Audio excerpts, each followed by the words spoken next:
سبحان الله سبحان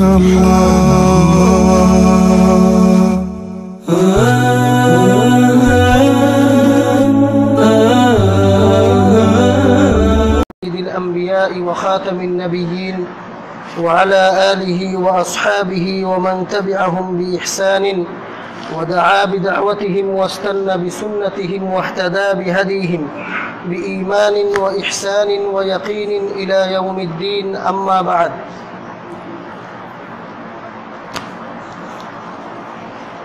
فأعوذ بالله من الشيطان الرجيم بسم الله الرحمن الرحيم لقد كان لكم في رسول الله أسوة حسنة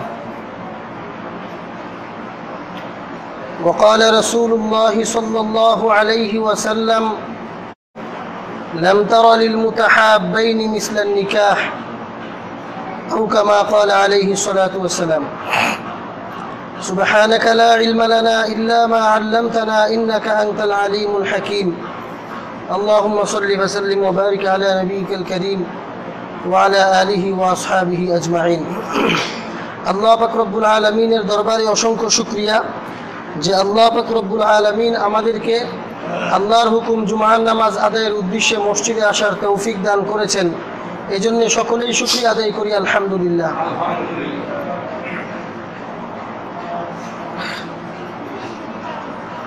প্রতি জুমার নিয়ে আজকে আপনাদের সামনে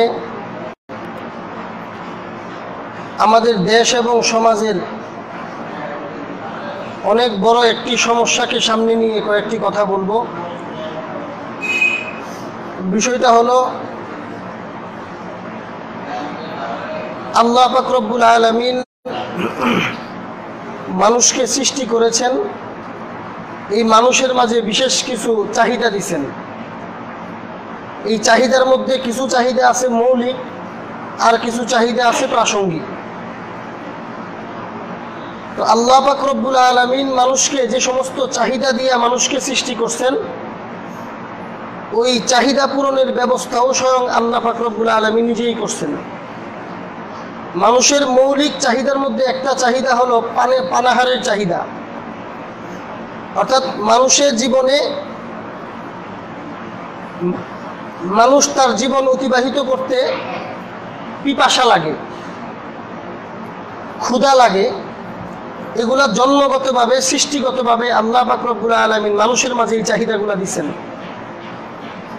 এবং এই চাহিদা পূরণের ব্যবস্থাও আল্লাহ করছেন। মানুষের পিপাসা লাগবে, তো পিপাসা মেটার জন্য যে কিছু জিনিসের দরকার এগুলো আল্লাহ পাক সৃষ্টি করছেন। মানুষের ক্ষুধা লাগলে ক্ষুধা নিবারণের জন্য যা দরকার আল্লাহ পাক তা সৃষ্টি করছেন। যেহেতু দুনিয়াটা হলো মানুষের জন্য পরীক্ষার জায়গা, এজন্য আল্লাহ পাক রব্বুল আলামিন মানুষকে ছেড়ে দিছেন, জীবনের চাহিদা দিছেন, চাহিদা পূরণের ব্যবস্থাও সৃষ্টি করে রাখছেন। এখন মানুষকে আল্লাহ পাক রব্বুল আলামিন ছেড়ে দিছেন আর দায়িত্ব দিছেন, তোমার কাজ হলো তুমি তোমার চাহিদা পূরণ করবা, আমার নিয়ামতের মধ্য থেকে তোমার যা দরকার তা নিবা, বাকি তোমার চাহিদা পূরণ করতে গিয়া নিয়ামত নেওয়ার ক্ষেত্রে হালালটাকে গ্রহণ করবা, হারামটাকে বর্জন করবা। কঠিন হলেও হালালটা গ্রহণ করবা, সহজ হলেও হারামটা বর্জন করবা। এটা হলো আল্লাহ পাক রব্বুল আলামিনের নিজাম।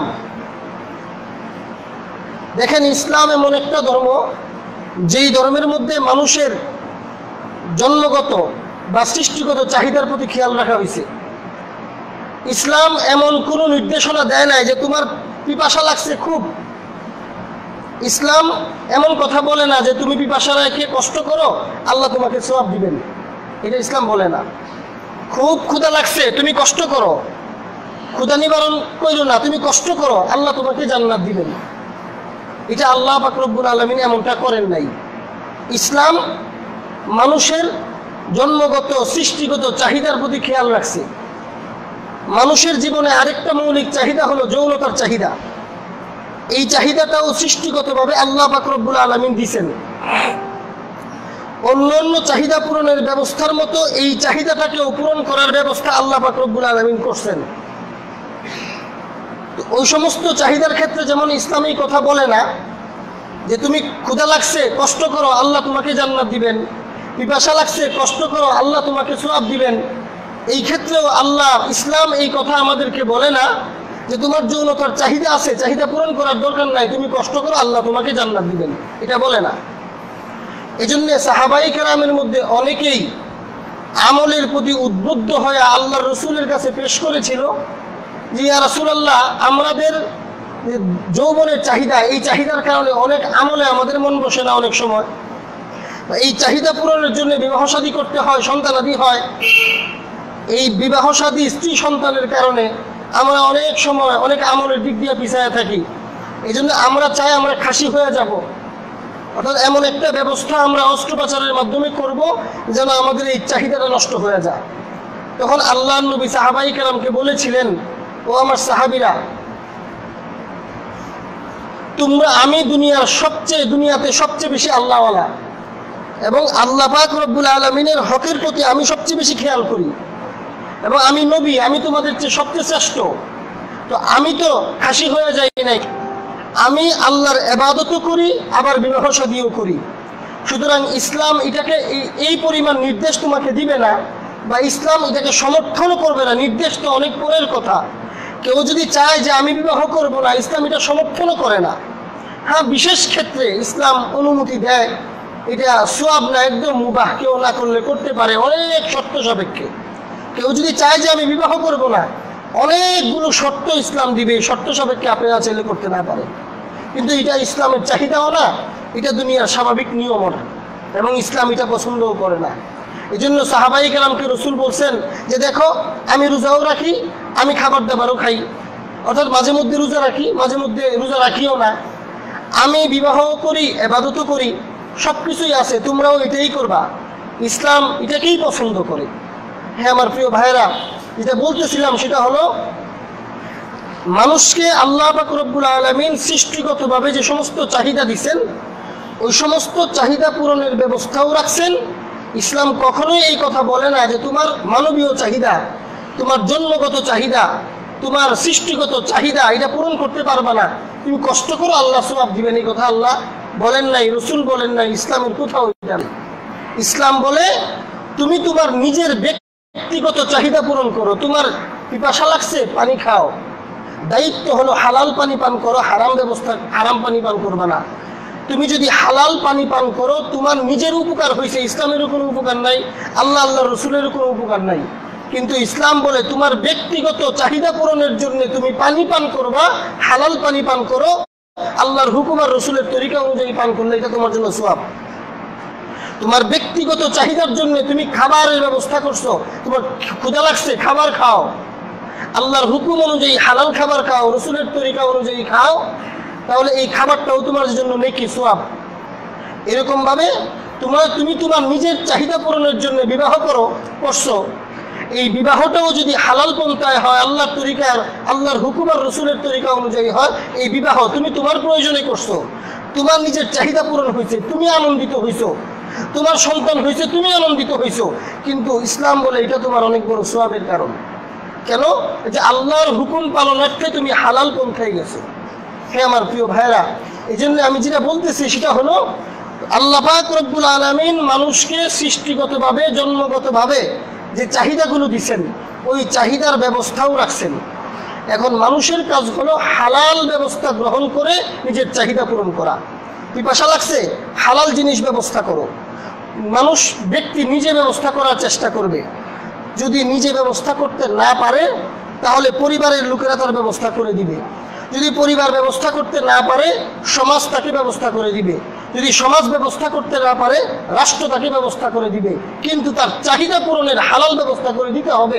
চাহিদা পূরণের ব্যবস্থা না করে তাকে ওয়াজ, নসিহত এবং শাসন, আইনের মধ্যে রাখলে কোনো কাজ হবে না।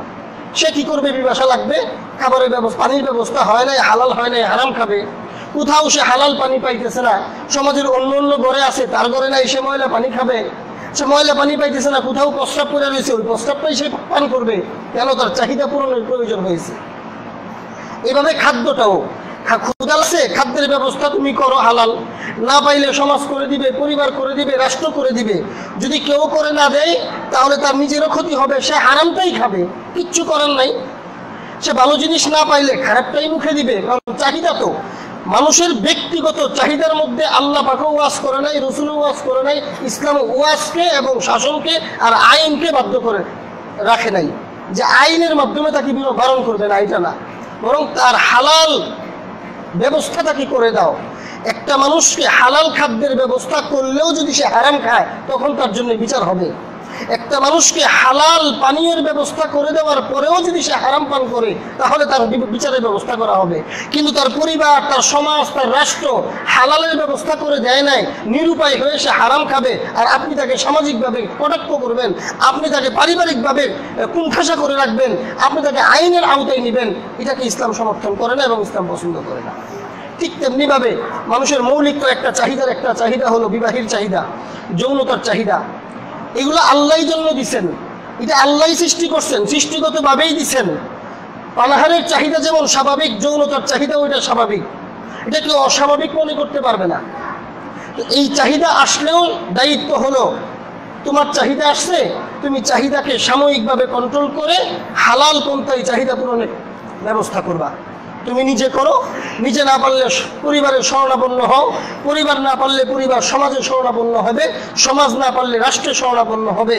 কিন্তু রাষ্ট্রকে সঠিক জায়গায় ঠিক রাখতে হলে, পরিবারের সুন্দর সুষ্ঠু পরিবেশ এবং ব্যবস্থাপনা সুন্দর রাখতে হলে এটা প্রয়োজন। কারো যৌনতার চাহিদা আসছে, তার জন্য যৌনতার চাহিদা পূরণের নিবারণের ব্যবস্থা করে দেওয়া। আর ইসলাম এই ক্ষেত্রে বিবাহটাকেই রাখছেন হালাল পন্থা। এখনো যৌনতার চাহিদা আসছে, আপনি চাহিদা মেটাবেন দুই ব্যবস্থা, একটা হলো নারীর মাধ্যমে, আরেকটা হলো নারীকে হালাল করা হবে বিবাহের মাধ্যমে। শুধু নারীকে বিবাহ ছাড়া গ্রহণ করা যাবে না, অবৈধ। আর বিবাহের মাধ্যমেও নারী ছাড়া অন্য কোনো জিনিসকে গ্রহণ করা যাবে না। খুব লজ্জা এবং খুব খারাপ একটা শব্দ মুখ থেকে বের হয়েছে, এই জন্য বের হয়েছে আজকে বিভিন্ন দেশে নারী ছাড়া অন্যদের সাথে বিবাহের ব্যবস্থা রাষ্ট্রীয় আইনে বৈধ হয়ে গেছে। অনেক দেশে, আমি কালকেও দেখছি, অনেক দেশে পুরুষের সাথে এবং পশুর সাথে, কুকুরের সাথে রাষ্ট্রীয় আইনে বিবাহের বৈধ ব্যবস্থা আইন সম্মতভাবে বৈধ করে দেওয়া হয়েছে। এই জন্য এই কথাটা বলতে হয়েছে, বিবাহের মাধ্যমেও নারী ছাড়া অন্য মাধ্যমে নিজের চাহিদা পূরণ করা যাবে না, আর বিবাহ বহির্ভূত নারী থেকেও চাহিদা পূরণ করা যাবে না। এই এক শর্তে, বিবাহের শর্তে পুরুষ তার চাহিদা পূরণ করবে নারীর মাধ্যমে, এই বিবাহের শর্তে নারী তার চাহিদা পূরণ করবে পুরুষের মাধ্যমে। এটা হলো ইসলামী শরীয়তের বিধান। হ্যাঁ আমার প্রিয় ভাইয়েরা, এই বিধান যদি আমাদের দায়িত্ব হলো হালালভাবে ব্যবস্থা গ্রহণ করা, যদি হালাল ব্যবস্থা না হয় তাহলে কি হবে? পানি যেমন, পিপাসা লাগলে যেমন মানুষ হালাল ব্যবস্থা না হলে হারাম খায়, পিপাসা লাগলে যেমন মানুষ ভালো জিনিস ব্যবস্থা না হলে খারাপটাই মুখে দেয়, খাদ্যের প্রয়োজন হলে মানুষ ক্ষুধা লাগলে যেমন ভালো হালাল জিনিস না পাইলে হারামটা খায়, খারাপটা মুখে দেয়। ঢাকা যান, বিভিন্ন সিটি কর্পোরেশনে যান, দেখবেন শহরে বড় বড় ময়লা স্তূপের মধ্যে অনেক মানুষ গিয়ে ময়লা আবর্জনা খাইতেছে। বিভিন্ন হোটেলের পচা খাবার ফালায় রাখছে, ওইগুলা খাইতেছে। কেন? পেটের তাড়নায় খাইতেছে, ক্ষুধা লাগছে। সে আপনি জীবনেও খাবেন না, তার ক্ষুধা লাগছে, হালাল ব্যবস্থা নাই, ভালো জিনিসের ব্যবস্থা নাই, এই জন্য সে খারাপটাতে মুখ দিছে। ঠিক তেমনিভাবে একজন পুরুষ, একজন নারী যখন তার বিবাহের চাহিদা জন্ম হবে, যখন তার যৌনতার চাহিদা জন্ম হবে, এটা খারাপ কিছু না, এটা আল্লাহ সৃষ্টি করছেন। যখন তার চাহিদাটা জন্ম হবে, তখন যখন চাহিদা পূরণের হালাল ব্যবস্থা পাবে না, আপনি পরিবারের মুরব্বী, আপনার কথা সে চিন্তা করবে না, আপনার শাসনের কথা সে চিন্তা করবে না, সে তার চাহিদা পূরণ করবে। সমাজের আইনের চিন্তা সে করবে না, মুরব্বীদের মান সম্মানের চিন্তা সে করবে না, সে হারামটাতেই মুখ দিবে, খারাপটাতেই মুখ দিবে। এই জন্য আমাদের দেশের চিত্র কি, বাহিরের চিত্র তো খুব খারাপ। এই বিষয়টা নিয়ে আমি অনেক গাড়াগাড়ির পরে একটা জরিপ পাইছি, জরিপটা আগে আপনাদেরকে শোনাই, এরপরে ইসলামের দিক নির্দেশনাটা বলবো। আপনারা দেখেন, চিন্তা করেন বিষয়টা, আমরা কতটুকু অবহেলা, আমাদের সমাজে আমরা কতটুকু অবহেলা করি, আর সমাজ কোন দিকে যাচ্ছে। বাংলাদেশ পরিসংখ্যান ব্যুরো থেকে প্রকাশিত 2011 সালের নারীর উপর নিপীড়ন বিষয়ক একটা জরিপের প্রকাশ হয়েছে। 2011 সালের এই জরিপটা, ওই তখনকার অবস্থাটা কি, আর 11 থেকে এখন 18, 7-8 বছরের অবস্থা কোন জায়গায় দাঁড়াবে সেটা আপনারা চিন্তা করবেন। সেখানে উল্লেখ হয়েছে বাংলাদেশের 25 থেকে 29 বছর 30 বছর পর্যন্ত প্রায় 34% পুরুষ অবিবাহিত, আর 30-এর উপরে 30 থেকে 35-এর মধ্যে 11% অবিবাহিত। অর্থাৎ বাংলাদেশে 25-এর নিচে, 30-এর নিচে এবং 25-এর নিচে বেশি পুরুষ অবিবাহিত। আর নারীদের পরিসংখ্যান আনছে এইভাবে: 15 থেকে 19 বছর বয়সী নারী অবিবাহিত হলো 70%, 20 থেকে 24 বছর বয়সী নারী অবিবাহিত 22%, 25 থেকে 29 বছর বয়সের নারী অবিবাহিত 6%। এর মানে হলো যত বেশি বয়স হয় তত অবিবাহিতের হার কমে, মানে বিবাহ দিয়ে দেওয়া হয়। এখানে 15-র নিচে এবং 10 থেকে 20-এর মধ্যে বেশি নারী অবিবাহিত এবং 15 থেকে 25-এর মধ্যে বেশি পুরুষ অবিবাহিত। এটা একটা জরিপ। এরপরে ওরা জরিপ করছে বাংলাদেশে নারী নির্যাতন, অবৈধভাবে অন্যায়ভাবে কোনো নারীর উপরে হামলা, ইপটিজিং, যৌন হয়রানি, এই সংক্রান্ত একটা জরিপ করছে। 10 থেকে 14 বছরের নারীরা সবচেয়ে বেশি এই দেশে যৌন হয়রানির শিকার, প্রায় 81%। 14 থেকে 10 বছর থেকে 14 বছরের ভিতরে আমরা আমাদের সমাজে যাদেরকে বিবাহের অনুপযুক্ত মনে করি যে নারীদেরকে, এই সমস্ত নারীরা বাংলাদেশে সবচেয়ে বেশি যৌন হয়রানির শিকার, 81%। 15 থেকে 19 বছর বয়সে অবিবাহিত 19 বছর বয়সের নারীরা 34% নির্যাতনের শিকার, আর 20-এর উপরে 20 থেকে 25%, 25 বছরের নারীরা 9% শিকার হয়। এই জরিপ থেকে বোঝা যায়, একটা হলো প্রথম জরিপটা যেটা আমাদের দেশে 20 এবং 15 বছরের নিচে, 20-এর নিচে, একসাথে বলি, 20-এর নিচে নারী পুরুষ সকলেরই অবিবাহিতের হার বেশি, আর 20-এর নিচে এমনকি 15-র নিচে সবচেয়ে বেশি নারীরা নির্যাতনের শিকার। এখন আপনি চিন্তা করেন, যেই কথাটা আমি ভূমিকার মধ্যে বললাম, একটা মানুষকে আল্লাহ পাক রব্বুল আলামিন চাহিদা দিয়া সৃষ্টি করছেন। চাহিদাটা আসে কখন? আমাদের রাষ্ট্রীয় আইন অনুযায়ী নারীর চাহিদা আসে 18 বছর আর পুরুষের চাহিদা আসে 21 থেকে 22 বছর, রাষ্ট্রীয় আইন। কিন্তু ইসলাম বলে, আচ্ছা ইসলাম তো বলেই, আমাদের বিবেক কি বলে? বা এমনি মানুষ তো এখন তো বিজ্ঞানকে বেশি পছন্দ করে। বিজ্ঞান কি বলে? একটা নারীকে 18 বছর বয়সে যৌনতার চাহিদা আসে না আর কমে আসে? কথা বলেন, জানেন না? আমাদের ঘরে বোন ভাগ্নি আমরা নাই, আমাদের মেয়েরা নাই। আমাদের মেয়েরা যৌনতার চাহিদা আসে কত বছর বয়সে? সর্বোচ্চ 12, কিসের 14? 14-15 বছর বয়সে ছেলেরা বালেগ হয়ে যায়। 9-10 থেকে 13 বছরের মধ্যে মেয়েরা বালেগ হয়। শরীয়তে বালেগ বলা হয় যাদের অন্তরে, যাদের দেহের মধ্যে যৌনতার চাহিদা আসে। পুরুষ হলে নারীর প্রতি আকর্ষণ, নারী হলে পুরুষের প্রতি আকর্ষণ। বারবার কথাটা বলতেছি, এটা কোনো খারাপ কথা না, এটা অস্বাভাবিক কোনো কথা না, এটা সৃষ্টিগতভাবে আল্লাহ সৃষ্টি করছেন, এটা অস্বীকার করার কোনো সুযোগ নাই, অস্বীকার করার কোনো সুযোগ নাই। আজকে যেই লোকটা 40 বছর 50 বছর বয়স হয়ে গেছে, উনি এক সময় 14 বছরের বালক ছিলেন না? উনি কি 14 বছর বয়সে ওনার মধ্যে যৌনতার চাহিদা আসে নাই? আজকে যিনি বাবা, আজকে যিনি দাদা, উনি কি এক সময় 14-15 বছরে ওনার যৌনতার চাহিদা আসে নাই? এটা মানবীয়, মানুষের সৃষ্টিগত বিষয়। এটা হাসারও বিষয় না, এটা অবহেলারও বিষয় না। অবহেলার কারণে আজকে কি হচ্ছে দেখেন, আমাদের দেশে 18 বছরের নিচে বিবাহ দিলে পুলিশ আসে বাড়িতে। 18 বছরের নিচে, 14 বছরের নিচে, এই যে জরিপ, এই জরিপে, সরকারি জরিপ, এটা 14 বছরের নিচে, 14 থেকে 10 বছরের মেয়েদেরকে যখন সবচেয়ে বেশি যৌন হয়রানির শিকার করা হয়, কয়টা পুলিশ বাড়িতে আসছে খবর নেন আপনারা? এই 81% 14 বছরের নিচের নারীরা 81% নির্যাতিত হয়। কয়টা নারী বিচার পাইছে এই পর্যন্ত? কয়টা পুলিশ বাড়িতে আসছে? কিন্তু 15 বছর 16 বছর বয়সে একটা প্রাপ্তবয়স্ক মেয়েকে, আজকে এখন আসার সময় একজনের কাছে যেটা শুনলাম, এক এলাকাতে 13-14 বছর বয়সে বিয়ে দেওয়ার কারণে বাড়িতে পুলিশ আসছে, যার স্বামীকে নিয়ে পুলিশে নিয়ে গেছে। কি হইল? এই পুলিশ এবং রাষ্ট্রীয় এই 18 বছরের আইন, এটাই আমাদের দেশে যৌন হয়রানি, নারী নির্যাতন বেশি বাড়াইতেছে। এরপরে আসেন আরেকটা জরিপ দেখাই, সেটা হলো জাতিসংঘের জরিপ। জাতিসংঘ পৃথিবীর বিভিন্ন দেশে জরিপ করছে।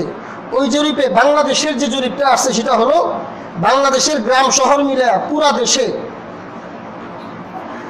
10% এমন পুরুষ আছে যারা জীবনে কখনো কোনো নারীকে উত্ত্যক্ত করে নাই। দেখেন আমাদের নৈতিকতা কোন পর্যায়ে গেছে। এখানে লেখছে 47% যারা যৌন হয়রানি করছে পুরা দেশের পুরুষের মধ্যে 10% পুরুষ এমন যারা জীবনে একবার হলেও কোনো নারীকে উত্ত্যক্ত করছে। এদের মধ্যে 47% হলো এমন যারা একাধিকবার কোনো নারীকে উত্ত্যক্ত করছে। আর এর মধ্যে 81% হলো যারা একাধিকবার কোনো নারীকে উত্ত্যক্ত করছে। এখন চিন্তা করেন আমাদের দেশের পুরুষদের নৈতিকতার কতটুকু পর্যন্ত নাইমা আসছে। আমরা যদি এই জিনিসটাকে জাতিসংঘের এই জরিপটা এবং আমাদের বাংলাদেশের আগের প্রথম যে জরিপটা বললাম ওই জরিপটা যদি আমরা একটু চিন্তা করি, গবেষণা করি, তাহলে কি দেখবেন? অল্প বয়সের নারীদেরকে বিবাহ দেওয়া হয় না, 25-25-এর কাছাকাছি পুরুষদেরকে বিবাহ দেওয়া হয় না। আমি যে ভূমিকা একটু আগে শুরুতে বললাম ওই ভূমিকা অনুযায়ী একটা পুরুষের যৌনতার চাহিদা আসে 14-15 বছরে সর্বোচ্চ, তাকে 25 বছর 29 বছর পর্যন্ত বিবাহ করানো হয় নাই, তার অন্তর জীবনের এই চাহিদাটা 10 বছর পর্যন্ত চাহিদা তার মধ্যে আছে, চাহিদা পূরণের হালাল ব্যবস্থা নাই। একটা নারী 12-13 বছরে যৌবনের চাহিদা আসে, সে 20 বছর পর্যন্ত, আমাদের দেশের যে জরিপটা 20 বছর নিচে নারীদেরকে খুব বেশি অবিবাহিত থাকতে দেখা যায়। 10 বছর 8-9 বছর পর্যন্ত যৌনতার চাহিদা আসার পরেও সে পূরণ করতে পারে না হালালভাবে। ছেলেরা 10 বছর পর্যন্ত চাহিদা আসার পরেও হালালভাবে ব্যবস্থা করতে, চাহিদা পূরণ করতে পারে না। তো এই 25 বছরের নিচের ওই সমস্ত অবিবাহিত ছেলেরাই নিজের চাহিদাকে কন্ট্রোল করতে না পেরে রেপ করে, নারী উত্ত্যক্ত করে। যে জরিপের কথা বলতেছে এখানে, একটা দেশীয় জরিপ আর একটা জাতিসংঘের জরিপ। ওই জরিপটা সাধারণত হয় স্বাভাবিকভাবে যারা মুখ ফুটা বলে বা যতটুকু খোঁজ খবর নেওয়া যায়। জাতিসংঘের জরিপে যদি এই কথা থাকে বাংলাদেশের পুরুষদের মধ্যে 10% পুরুষ জীবনে একবার হলেও কোনো নারীকে উত্ত্যক্ত করছে, তাহলে বাস্তবে এই সংখ্যা কোন পর্যায়ে দাঁড়াবে আপনি চিন্তা করেন। এখন আপনি বুঝেন খুব সহজভাবে বাংলাদেশে নারী উত্ত্যক্ততা বাড়ে কেন, ইফটিজিং বাড়ে কেন, নারী নির্যাতন বাড়ে কেন। শুধু কি তাই, আরেকটা জরিপ দেখেন। এটা তো বললাম অবিবাহিতের খবর, বিবাহিতদের অবস্থা কি, আমাদের পরিবার ব্যবস্থার কি অবস্থা? 22 ফেব্রুয়ারি 2017 সালে ইনকিলাবে একটা রিপোর্ট প্রকাশিত হয়। সেখানে বাংলাদেশে পুরা দেশ না, শুধু ঢাকা শহরের একটা জরিপ দেওয়া হয়, বিবাহের পরে তালাক হয়ে যাওয়ার একটা জরিপ। সেখানে উল্লেখ করা হয় 2010 সাল থেকে 16 সাল পর্যন্ত প্রায় ঢাকাতে 52,000 পরিবার বিচ্ছেদ হয়। আপনি চিন্তা করেন। এরপরে ওরা সাল হিসাবেও দিছে, 2010 সালে 5,000, 2011 সালে 5,322, 2012 সালে 7,995, 2013 সালে 8,214, 2014 সালে 8,215, 2015 সালে 9,000, 2016 সালে 6,000। আমরা এখানে দেখি প্রতি বছর বাড়তেই আছে, এটা কমে না। শুধু 16 সালে এসে কমছে কিছু, প্রতি বছর এটা বাড়তেই আছে। যে কথার সংখ্যাগুলো বললাম, প্রতি বছর শুধু ঢাকাতে বিবাহ বিচ্ছেদ হচ্ছে এই হারে। গত কয়েকদিন আগে প্রথম আলো গত কয়েকদিন আগে রিপোর্ট প্রকাশ করে, এর মধ্যে লেখে গত 6 বছরে শুধু ঢাকাতে 50,000-এর বেশি বিবাহ বিচ্ছেদ হয়। সারা দেশের খবর কি আপনারা খবর নেন? চিন্তা করেন বিষয়টা। ইনকিলাবের রিপোর্টে লিখছে প্রায় দৈনিক প্রতি ঘন্টায় একটা করে, দৈনিক 24টা। আর 2017 সালের ইনকিলাবের রিপোর্টে লিখছে দৈনিক প্রায় 50 থেকে 60টা তালাকনামা অফিসে জমা হয়। আর প্রথম আলোর কয়েকদিন আগের রিপোর্টে লিখছে দৈনিক 24টা তালাক হয়। এগুলা কেন হচ্ছে এখন চিন্তা করেন। এগুলা আমাদের দেশের চিত্র। এখন আপনি বুঝেন, প্রথম যে কথাটা বললাম সেটা হলো অবিবাহিতরা যে সমস্ত গণ্ডগোল ঘটায়। এখন যেটা বললাম বিবাহের পরেও বিচ্ছেদ, এই সমস্যাগুলো কেন হচ্ছে? সময় কম, খুব 4-5 মিনিটের মধ্যে কথাটা বলে শেষ করব। আমি যা মনে করতেছি, যে ভূমিকাটা প্রথমে বললাম, প্রত্যেকটা মানুষের চাহিদা আসার সাথে সাথে চাহিদা পূরণ করা দায়িত্ব। এখানে ওয়াজ নসিহতে কাজ হবে না, খানকার হুজুরের কাছে গিয়ে জার ফুকানলে কাজ হবে না। পানি পিপাসার চাহিদা লাগছে, পানি 1 গ্লাস পানি দেন, ফুয়ের দরকার নাই। খাবারের ব্যবস্থা করে দেন, একটা পান্তা ভাতের 1 প্লেট পান্তা ভাত আর একটা কাঁচামরিচ দেন, আর কিচ্ছু লাগবে না। কিন্তু এই জিনিসটা না দিয়াও আপনি তাকে ওয়াজ নসিহত করবেন, খানকায় পাঠাইয়া দিবেন, কাজ হবে না। ঠিক তেমনি ভাবে একটা পুরুষ যখন তার মধ্যে বিবাহের চাহিদা আসবে, যৌনতার চাহিদা আসবে, এই ছেলেটা যখন আপনার কাছে বাবার কাছে সে পেশ করবে, আশ্চর্য হয় মাঝে মাঝে কোনো একটা ছেলে যখন তার মার কাছে গিয়া বলে মা আমার পিপাসা লাগছে পানি দাও, মা স্বাভাবিকভাবে তাকে ঠান্ডা পানি ফ্রিজ থেকে বের করে দেয়। একটা ছেলে যখন তার মার কাছে গিয়া বলে মা আমার ক্ষুধা লাগছে ভাত দাও, মা তাকে ঠিক সুন্দরভাবে ভাত দেয়। কিন্তু একটা ছেলে যখন তার মার কাছে সুন্দরভাবে এই কথাটা পেশ করে যে মা আমার জীবনের যৌনতার চাহিদা আছে, আমার হালাল তরিকায় চাহিদা পূরণের ব্যবস্থা করো, বিবাহ করায় দাও, তখন মা কি বলে বাবা কি বলে? কত নির্লজ্জ, কত নির্লজ্জ! মার সাথে কিভাবে কথা বলে সেই কথাটাও শিখে নাই। বিবাহের কথা কি বলা লাগে, সময় করে তো আমরাই করাবো। এই ছেলেটাই যখন বারবার করে পায় না, 20 বছর, যে ছেলেটা 13 বছর 14 বছর বয়সে চাহিদা জন্ম হয়েছে, 20 বছর 25 বছর পর্যন্ত সে হয়তো সমকামী হবে, অথবা সে অন্য কোনো মেয়ের সাথে অবৈধ সম্পর্ক করবে, অথবা সে পতিতালয়ে যাবে, একটা না একটা সে করবেই, অথবা কোনো সংস্রব গ্রহণ করবে না, নিজে নিজে মাধ্যম গ্রহণ করে চাহিদা পূরণ করবে। এটা করবেই, এটা আমরা অস্বাভাবিক মনে করতে পারবো না। বা মসজিদে হুজুর এই কথা কেন বলে, এই কথাটা আমরা বলতে বলতে এই চিন্তা মাথায় নিতে নিতে দেশের নৈতিক অবস্থা কোন পর্যায়ে নিয়ে আসছি এই জরিপটাতে আপনারা বুঝতে পারছেন। হ্যাঁ আমার প্রিয় ভাইরা, এই সমস্যা সমাধানের সবচেয়ে বড় সমস্যা কেন হচ্ছে? সমস্যা হচ্ছে এই কারণে সঠিক সময়ে মানুষ বিবাহ করতে পারতেছে না। জাতিসংঘের জরিপে যেটা আসছে, আমাদের দেশের জরিপে যেটা আসছে, এটাই সঠিক সময়ে বিবাহের ব্যবস্থা হচ্ছে না। যদি সঠিক সময়ে পুরুষের বিবাহের ব্যবস্থা হয়, নারীদের বিবাহের ব্যবস্থা হয়, তাহলে এই নারী নির্যাতন বা পরিবার ভাঙা বা এই যৌনতা সংক্রান্ত যে সমস্ত অপরাধ, অন্যায় অপরাধ আমার দেশে হচ্ছে, এগুলা কমে যাবে। সময় মতো বিবাহ, সময় মতো মানে 18 বছর 20 বছর 22 বছর আর 30 বছরে না, সময় মতো মানে হলো পানি খাওয়ার সময় যখন, খাদ্যের সময় যখন, বিবাহের সময় ওইটাই, যখন চাহিদা আসবে তখনই বিবাহ, তখনই বিবাহ। হ্যাঁ, বিবাহের ক্ষেত্রে কিছু বিষয় আছে, মোহরের ব্যবস্থা করতে হয়, নারীর ভরণ পোষণের ব্যবস্থা করতে হয়। এই জন্যে কোনো পুরুষ যদি, কোনো সন্তান যদি চায় যে আমি লেখাপড়া করবো না, আমি একটা কাজ করে বিবাহ করে ফেলবো, এইখানে বাবা মা তাকে বাধা দিতে পারবে না। অথবা আরেকটা কথা বলি, আমাদের সমাজের চিত্র অনুযায়ী আলহামদুলিল্লাহ আমাদের সমাজের অধিকাংশ মানুষ মধ্যবিত্ত। আমরা আমাদের সন্তানদের নৈতিকতাকে টিকায় রাখার জন্যে, আমাদের সামাজিক ব্যবস্থাপনা সুন্দর রাখার জন্যে, এটা শরীয়তের বিধান না বা বাধ্য না, কিন্তু আমরা এমনটা করতে পারি। এর চেয়ে বেশি তো আমরা কত খরচ করি, এমনটা করতে পারি। আমার ছেলে 14, 15, 16 বছর বয়স হয়েছে, সে ইন্টারে হয়তো পড়ে, তাকে আমি ভালো একটা জায়গায় বিবাহ করায় দিই। বিবাহ সে লেখাপড়া শেষ করার আগ পর্যন্ত আমি তাকে ভরণ পোষণ করলাম। আমার মেয়ে আছে, আমার মেয়েটাকে যদি আমি 20 বছর বয়সে বিবাহ দিই, তাহলে 20 বছর পর্যন্ত সে আমার কাছেই খাবে, আমার কাছেই থাকবে।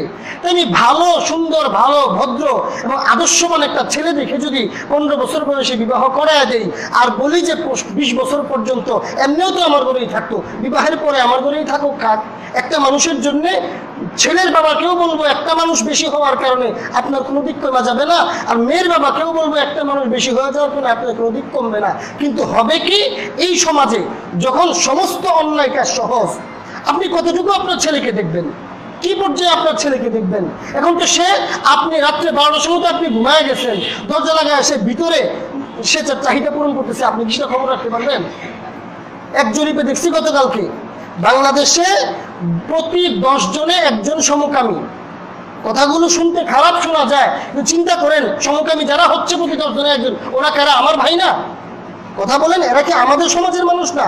আমার সন্তান না? আমার ভাই না? যে সমস্ত ছেলেরা রেপ করতেছে, মেয়েদেরকে উত্ত্যক্ত করতেছে, ওরা কারা? ওরা কি আমাদের সমাজের লোক না? যে সমস্ত মেয়েরা উত্ত্যক্ত হচ্ছে, ওরা কি আমাদের মা বোন না? এই জন্য এই চিন্তাগুলো আমাদেরকে করতে হবে। সঠিক সময়ে বিবাহ দেওয়া এটা অত্যাবশ্যক, জরুরি। যতদিন এটা করবেন না, যত আইন কানুন যাই আপনারা দেখাইতে পারেন, কিন্তু আমাদের সমাজের নৈতিকতার অবক্ষয় যা নামতেছে, নিচের দিকে নামবে, উপরে উঠবে না। এটা বড়দের চিন্তা করতে হবে। ফানকিহুল আয়ামা মিনকুম, কোরআনের নির্দেশ হলো বিবাহ, এটা দায়িত্ব হলো মা বাবার দায়িত্ব, অভিভাবকদের দায়িত্ব সন্তানদের বিবাহ করায় দেওয়া। কিন্তু সন্তানদেরকে যখন অভিভাবকরা বিবাহ করায় না, তখন সন্তানরা অনেক সময় নিজেরাই বিবাহ করে ফেলতে চায়। ইসলাম এটাকে বাধা দেয় না। কোনো বালেক পুরুষ যদি নিজে বিবাহ করতে চায় নিজের খরচে, কোনো বাধা নাই।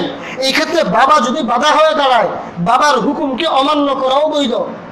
এই ক্ষেত্রে বাবার হুকুমকে অমান্য করা হবে না। দেখেন, বাবার অনেক বড় সম্মান, আগে আলোচনা করছি মা বাবার সম্মান, অল্প সময় সেদিকে আলোচনা করার সময় নেই। অনেক সম্মান মা বাবার, অনেক সম্মান। মা বাবার হুকুম মানা ওয়াজিব, দুই ক্ষেত্রে না মানা যাবে। এক ক্ষেত্রে না মানা ওয়াজিব, যদি আল্লাহর হুকুমের লঙ্ঘন হয় মা বাবার হুকুম না মানা ওয়াজিব। আরেক ক্ষেত্র হলো নিজের মৌলিক চাহিদা পূরণ করতে গিয়ে মা বাবা যদি আঘাত সামনে এসে বাধা দেয়। আমার মনে চাইতেছে না এখন আমি বিরিয়ানি খাবো, মা এসে বলে খায়, মনে চাইতেছে না, খাইলে ক্ষতি হবে। ইসলাম বলে তুমি এই ক্ষেত্রে কষ্ট করে মার হুকুম মানলে তো সওয়াব হবে, না মানলে তুমি কোনো গুনাহ নাই। আমি থাকতে পারতেছি না, আমার মা বাবা আমাকে বিবাহ করাচ্ছে না, আমি এখানে বিবাহ করব। যদি মা বাবার হুকুম মানা যায়, কষ্ট করে গুনাহ না করে থাকা যায়, তাহলে তো সওয়াবের কাজ। কিন্তু এই ক্ষেত্রে মা বাবার হুকুম না মানলেও কোনো সমস্যা নেই। আমার প্রিয় ভাইরা, দ্বিতীয় কারণ আমি যেটা মনে করি সেটা হলো, প্রথম তো হলো সঠিক সময় বিবাহ করানোর ব্যবস্থা না করা, দ্বিতীয় কারণ হলো পছন্দনীয় জায়গায় বিবাহ না দেওয়া, না করানো। এটা হলো দ্বিতীয় কারণ। এবং তালাক সংক্রান্ত সমস্যাগুলো যেগুলো আপনারা জরিপে শুনছেন, হাজার হাজার এই সমস্যা, এই তালাক সংক্রান্ত সমস্যাগুলো দ্বিতীয় এই কারণটাতে বেশি হচ্ছে। যেখানে পছন্দ সেখানে বিবাহ দেওয়া হয় না। এই কথাটা বলেই শেষ করব। আমাদের সমাজে আমরা এমন অনেক পরিবার দেখি, অনেক ছেলেদেরকে দেখি যারা নিজেরা পছন্দ করে। দুইটা বিষয়, একটা হলো পছন্দ করছে, কোনো সম্পর্ক নাই, ছেলে মেয়ে একে অপরকে পছন্দ হয়ে গেছে, কোনো সম্পর্ক নাই। আরেকটা জিনিস দেখি, পছন্দ হয়েছে, সম্পর্ক আছে, যাকে আমরা অবৈধ প্রেম ভালোবাসার সম্পর্ক বলি। এই সমস্যাটাও আমাদের সমাজে অনেক বেশি। এখানে এই ক্ষেত্রে সমস্যাটা কি হয় আমাদের সমাজে, শরীয়তের বিধান কি, এটা বলে শেষ করে দিব। এই ক্ষেত্রে আমরা করি কি, অবৈধ সম্পর্ক করার পরেই যখন জানা যায় তখন আমরা তাদেরকে যত পারি তত খারাপ বলতে থাকি আর টর্চারিং করতে থাকি। দেখেন এখানে দুইটা বিষয়, একটা হলো একটা ছেলে একটা মেয়েকে পছন্দ করছে, একটা মেয়ে একটা ছেলেকে পছন্দ করছে, এটা একটা জিনিস। আরেকটা হলো পছন্দের পরে বিবাহ বহির্ভূত সম্পর্ক চালায় গেছে, দুই জিনিস। প্রথম কাজটা অবৈধ না শরীয়তে। শরীয়ত মনে করে একটা ছেলে একটা মেয়েকে পছন্দ হতেই পারে, এটা কোনো বিষয় না, এই ক্ষেত্রে কোনো গুনাহ নাই। কথাটা বুঝবেন, আবার কেউ ভুল বুঝেন না, পরে সমালোচনা করবেন না। একটা হলো কোনো ছেলে কোনো মেয়েকে কোনো কারণে পছন্দ করে ফেলছে, এই পছন্দ করাটা অন্যায় না, এটা শরীয়ত অন্যায় মনে করে না, এটার জন্য গুনাহ। কিন্তু এই পছন্দটা পছন্দ পর্যন্তই সীমাবদ্ধ থাকবে। এই পছন্দটা যদি মেয়েটাকে নিয়ে ঘুরতে যাওয়া হয়ে যায়, এই পছন্দটা যদি মেয়ের সাথে ফুলালাপ হয়, এই পছন্দটা যদি তার সাথে কথা আদান প্রদান, চিঠি আদান প্রদান, দেখা সাক্ষাৎ হয়, তখন সেটা হলো কাজটা অবৈধ। এখন এই ক্ষেত্রে শরীয়তের বিধান হলো পছন্দ হতেই পারে, একজন আরেকজনকে পছন্দ হলে তাৎক্ষণিকভাবে তাকে বিবাহের প্রস্তাব দিয়ে হালাল করে নাও, এই পছন্দটাকে হালাল করে নাও, কোনো সমস্যা নাই। কিন্তু এই হালাল করতে গিয়া যখন বাধা সৃষ্টি হয় তখনই আমাদের সমাজে উশৃঙ্খলতা সৃষ্টি হয়। আমার প্রিয় ভাইরা, কেন প্রথম আর দ্বিতীয় যে সমস্যাটা দেখি, ওই সমস্যায় বেশি সমস্যা হয় পছন্দ হয়ে যাওয়ার পরে সম্পর্ক হয়ে যায়, ওই সম্পর্কটা অনেক বেশি গড়ায়। আমার প্রিয় ভাইরা, কথাটা ভুল বুঝবেন না, সম্পর্ক হওয়া বারবার বলতেছি অন্যায়, কিন্তু আপনি বাবা হয়ে আপনি কি করেন? আপনার ছেলে 10 বছর পর্যন্ত একটা মেয়ের সাথে সম্পর্ক রাখলো, 10 বছর আপনার খবর নাই। এখন যখন বিবাহের সময় হয়েছে, সে মেয়েটাকে বিবাহ করতে চায়, মেয়ে ছেলেটাকে বিবাহ করতে চায়, আপনি এখানে এসে বাধা দিবেন যে প্রেমের বিবাহ টিকে না, প্রেমের বিবাহ ভালো হয় না, প্রেমই যদি করে মেয়েটা ভালো হয় কেমনে? এই সমস্ত যুক্তি দিয়া আমাদের সমাজে ওই বিবাহটাকে বাধার সৃষ্টি করে, সৃষ্টি করার কারণে উশৃঙ্খলতা সৃষ্টি হয়। খুব আপনারা আশ্চর্য হবেন, আল্লাহ রসুলের একটা হাদিস আমি লিখে আনছি, খুব আশ্চর্য হবেন এই কথাটা শুনা। রসুল করিম সাল্লাল্লাহু আলাইহি ওয়াসাল্লামের সময় কি এমন ঘটতো না? কি কন মানুষ কি আমরাই? তখন ওনারা মানুষ ছিলেন না, সমস্যা তখনও হইতো। একবার এক সাহাবি, মহিলা সাহাবি একটা পুরুষ সাহাবিকে পছন্দ করে, পরিবার জানছে, পুরো ঘটনা তো অনেক লম্বা, বিস্তারিত সময় নাই, বোঝানোর জন্য বলতেছি কথাটা, হাদিসের মজমুনটা এরকম। পছন্দ করে, পরিবার জেনে ফেলছে, মেয়ের বাবা মারা গেছে, মেয়ের বাবা মারা যাওয়ার পরে তার চাচা হলো তার অভিভাবক, বাবা তার চাচাকে অভিভাবক বানায় ফেলছে।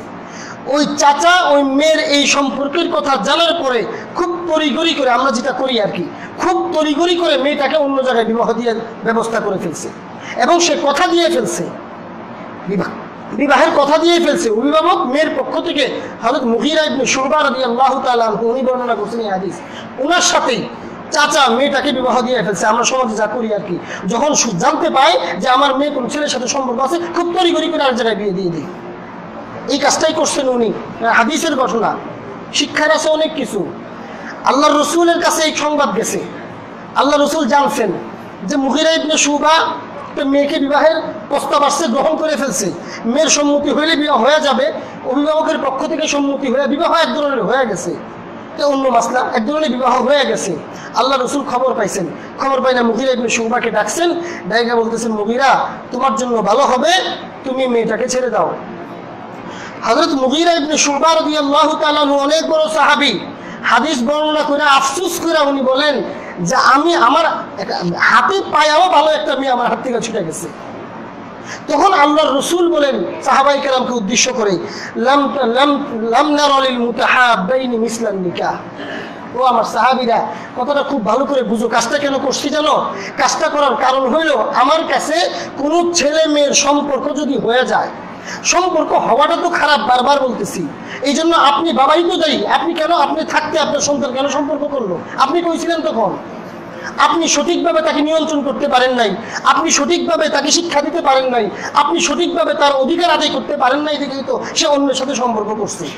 করে যখন ফেলছে, আল্লাহ রসুল বলেন, এই হাদিসের ব্যাখ্যায় সমস্ত মুহাদ্দিসিনরা একদম ভাইঙা ভাইঙা সমাজের চিত্র সামনে আয়না বলছে, কোনো একটা ছেলে মেয়ের যখন প্রেমের সম্পর্ক হয়ে যায়, মনের আদান প্রদান যখন হয়ে যায়, ভালোবাসার সম্পর্ক যখন গভীর হয়ে যায়, আল্লাহ রসুল বলেন, লাম নারা লিল মুতাহাব্বাইন মিসলান নিকাহ, এরকম সম্পর্ক হয়ে যাওয়ার পরে বিবাহের চাইতে উত্তম আমি আর কিছু মনে করি না। এই জন্য তাদের দুইজনকে বিচ্ছেদ করে দুই পরিবারে বিবাহ না দিয়া আমার ইচ্ছা হলো এই দুইজনকে এখানেই বিবাহ করায় দাও, এরা পিছনের জন্য তওবা করবে আর সামনে থেকে হালাল ভাবে তারা জীবনযাপন করবে, আল্লাহ এখানেই বরকত দিবেন। এই জন্য আমাদের সমাজে যে কথাটা শোনা যায় যে প্রেমের বিবাহ ভালো হয় না, প্রেমের বিবাহ মন্দ হয়, এই হয় সেই পরে টিকে না, এই হাদিস অনুযায়ী আমি এটাকে সমর্থন করতে পারি না। এর তো এই না যে প্রেম করার জন্য বলতেছে, এগুলো তো হারাম কাজ, অন্যায়, মারাত্মক ধরনের অন্যায়। কিন্তু যদি হয়ে যায় তখন অভিভাবকের দায়িত্ব হলো। এমন কতটি ঘটনা আপনারা শুনবেন আমার কাছ থেকে, আপনারাও জানেন এগুলো। জোরপূর্বক মেয়েকে অন্য জায়গায় বিবাহ দেয়, ছেলেকে অন্য জায়গায় বিবাহ দেয়, হয় কি 4টা পরিবার কষ্টের মধ্যে থাকে, শেষ পর্যন্ত অনেক পরিবারের বিবাহ বিচ্ছেদ হয়ে যায়। মেয়েটা ওই তালাক যে হয় এই কারণেই হয়, মেয়েটা ওই পরিবারে ভালো লাগে না, ওই ছেলেকে মন থেকে গ্রহণ করতে পারে না। আমাদের পরিবারের মুরব্বীদের কিছু মাথার রোগ আছে, এগুলো বললে কষ্ট পাবেন, এখানে অনেক মুরব্বীরা আছেন, কিন্তু এগুলো পরিবর্তন হওয়া দরকার আমাদের। আমরা করি কি, নিজেদের একটা ডিমান্ডকে রাখার জন্য যে আমার বিয়াই কি হবে, বড় আলেম হবে, আমার বিয়াই একজন বড় প্রফেসর হবে, বড় ব্যবসায়ী হবে, শুধু এই নিজের বিয়াই একটা বড় কিছু, এই জিনিসটাকে সামনে রেখে আপনি আপনার সন্তানের মন মর্জিকে রক্ষা করতে পারতেছেন না। আপনার ছেলে যে মেয়েকে পছন্দ করে, ওই মেয়েটা পারিবারিকভাবে দরিদ্র, কি আপনার কি বলতে হবে যে আমার বিয়াইটা একটা মুদির দোকানে চাকরি করে, আমার বিয়াইটা একটা পিয়ন, কিন্তু এই পিয়ন হিসাবে পরিচয় দিবেন কেমনে? আপনার গায়ে লাগে, এই কারণে আপনি আপনার ছেলে বা মেয়ের ইচ্ছাকে শেষ করে দিতেছেন। হয় কি, আপনি তো সারা জীবন আমার বিয়াই অমুক বলে ফুরাঙ্গি দেন, কিন্তু আপনার ছেলে আর মেয়ে তারা যে ওইখানে গেছে, ওরা তো মনে হয় ওইখানে শান্তি নাই। আমাদের যারা ভদ্র মেয়েরা আছে তারা তো কষ্ট করে থাকে, কিন্তু কষ্ট করতেছে, পরিবারে শান্তি নাই, অনেকে আছে তালাক নিয়ে চলে আসে। এই জন্য আল্লাহ রসুল বলেন, ইদা খাতাবা ইলাইকুম মান তারদাউনা দীনাহু ওয়া খুলুকাহু ফাজাওজুহু। আল্লাহ রসুল বলেন, তোমাদের দায়িত্ব কি? তোমরা যারা বাবারা আছো, অভিভাবকরা আছো, তোমাদের দায়িত্ব হলো তোমাদের কাছে যখন কোনো প্রস্তাব আসে এবং প্রস্তাব আসার পরে ওই ছেলের চরিত্র, ব্যবহার এবং চরিত্র এবং তার দিন ধর্মের উপরে, আমল আখলাকের উপরে তুমি সন্তুষ্ট থাকো। সম্পদ, লেখাপড়া, পরিবার, আবিজাবি যা আছে সব কিছুর পিছনে রাখো, তার দিন এবং চরিত্রের ব্যাপারে যদি তুমি সন্তুষ্ট থাকো, আল্লাহ রাসূল ফাযাওজুহু, তোমার দায়িত্ব হলো এখানে তাকে বিবাহ করায় দাও। আপনার মেয়ে বলছে আমি অমুক ছেলেকে পছন্দ করি, আল্লাহ রাসূল বলেন তুমি দেখো ছেলেটার মধ্যে এই 2টা গুণ আছে কিনা, যদি থাকে করায় দাও। আল্লাহ রসুল বলেন যদি না করো তাহলে কি হবে, ইল্লা তাফআলু, যদি এই কাজটা তোমরা না করো তাহলে হবে কি, তাকুন ফিতনাতুন ফিল আরদ ওয়া ফাসাদুন কাবীর, জমিনে ফিতনা সৃষ্টি হবে, বড় ধরনের মারামারি, ঝগড়াঝাটি, অশান্তি এবং নৈরাজ্য সৃষ্টি হবে, সমাজের মধ্যে অশান্তি সৃষ্টি হবে। এখন সমাজে কি হচ্ছে আপনারাই জানেন, আমাদের সমাজে অশান্তির মূল কারণগুলো কি কি এখন আপনারা বুঝে নেন। আল্লাহ রসুল হযরত ফাতেমা রাদিয়াল্লাহু তাআলা আনহাকে যখন বিবাহ দিলেন, আগেও শুনাইছি এই ঘটনা, হযরত ফাতেমাকে যখন বিবাহ দেন, আল্লাহ রাসূল এক হাদিসে বলেন, আমি যেখানে বিবাহ করছি, আমার মেয়েদেরকে যেখানে বিবাহ দিছি, আগে আল্লাহর পক্ষ থেকে ওহী আসছে, পরে আমি বিবাহ দিছি। এর মানে হলো হযরত ফাতেমার জন্য যখন হযরত আলীর কাছ থেকে প্রস্তাব আসলো, আল্লাহ রসুল হযরত আলীকে হ্যাঁ না কিছু বলেন নাই, শুধু ইনশাআল্লাহ বলছেন। মুহাদ্দিসিনে কেরাম বলেন ওহী তো আসছে, আল্লাহর পক্ষ থেকে ওহী তো আসছে যে আলীর কাছে তোমার মেয়েকে বিবাহ দাও। এরপরেও আল্লাহ রসুল আলীকে সরাসরি হ্যাঁ বিবাহ দিয়ে দিমু এই কথা না বলে চুপ করে ঘরে গেছেন। ঘরে গিয়ে হযরত ফাতেমাকে ডাইকে আইনা বলছেন, ফাতেমা, আলীর কাছ থেকে প্রস্তাব আসছে, আমার ইচ্ছা তোমাকে বিবাহ দেওয়া, তুমি কি বলো? হযরত ফাতেমা সম্মতি দেওয়ার পরে আল্লাহ রসুল বের হয়ে আয়েশা বিবাহ দিয়েছেন। কি শিক্ষা আমাদের জন্য! এখানে তো ফাতেমাও স্বীকার করবেই, কেন? যেহেতু আল্লাহর পক্ষ থেকে হুকুম আসছে, আল্লাহর পক্ষ থেকে যেহেতু হুকুম আসছে, ফাতেমা হযরত আলীর বিবি হবে, তো আল্লাহ তো হযরত ফাতেমাকে এদিকে মন মাইল করেই দিবেন।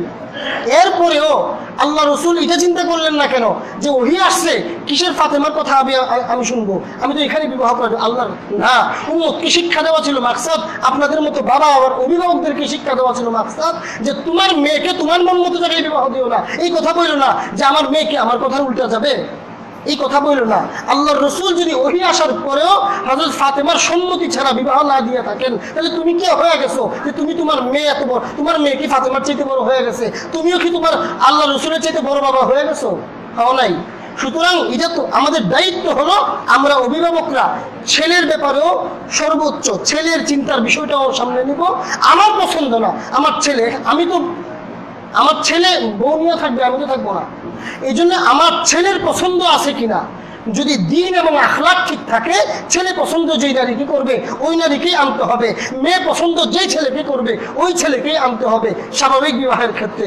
আর অস্বাভাবিক বিবাহ যেটা সম্পর্ক হয়ে যাচ্ছে, ওই সম্পর্ক হয়ে যাওয়ার ক্ষেত্রেও তাকে আপনি শাসন করেন, তার জন্য দোয়া করেন, হুজুরদের কাছে নিয়ে যান, তওবা করান, সব কিছু করান, কিন্তু এগুলোই শুধুমাত্র সীমাবদ্ধ না।